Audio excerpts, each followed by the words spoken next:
Everybody, we just want to give you a little word in the middle of the situation that the world is in right now. The Word of God always provides answers to different things, and it's so important that we focus on what God has said versus what the world is saying in a time like this. In Genesis 26, Isaac is going through a time of famine. And in the midst of that famine, we read that Isaac sowed in the land and reaped in the same year 100-fold. The Lord blessed him, and the man became rich.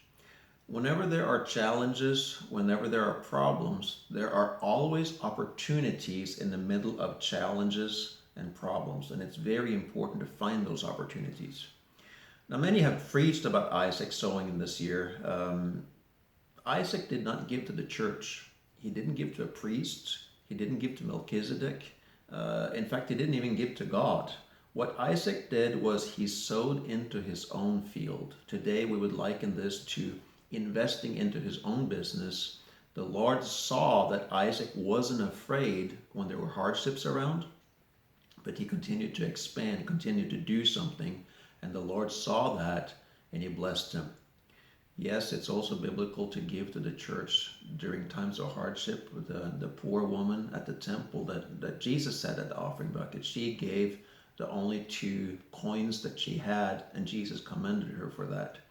But there are different kinds of giving. Giving to God or giving to the church is one kind, but investing into our business, putting our hands to do something, even when things look hard, is very, very important. Isaac did that, and he prospered in the midst of hardship. There is another story I also want to bring out, and that is Moses sending the 12 spies into the promised land. They're also in the desert. They're going through hard times. They don't have land. They don't have homes. And they're going in to spy out the land. And the land that they're spying out, they're seeing bigger challenges and bigger problems from where they are currently. And 10 of the spies, they come back and say the people are too large. The cities are too fortified. We can't do it. Caleb and Joshua, they replied and they said, let us go up at once and occupy it, for we are well able to overcome it. Later, when Caleb and Joshua are talking about the incident, Caleb comes to Joshua and says, I brought Moses' word back as it was in my heart. Faith is of the heart. Caleb and Joshua, they responded from faith. They responded that we're well able to do it. And notice, out of those 12 spies, Caleb and Joshua are the only 2 that got to experience that land.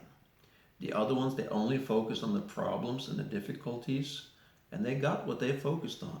They never got to see the land. They only got to experience all the problems. They ended up dying in the desert. Remember that the only Goliath we'll ever be able to take out is the one that we run towards. David, he ran towards Goliath knowing that the God that was with him was bigger than the Goliath that he was facing. So I would encourage you, search out, find opportunities, and then run towards those opportunities. Take advantage of them, even though that there are problems and challenges around. Seek out the opportunities. Let's put our hand to do something, and we will be coming out of this challenge victorious. God bless you.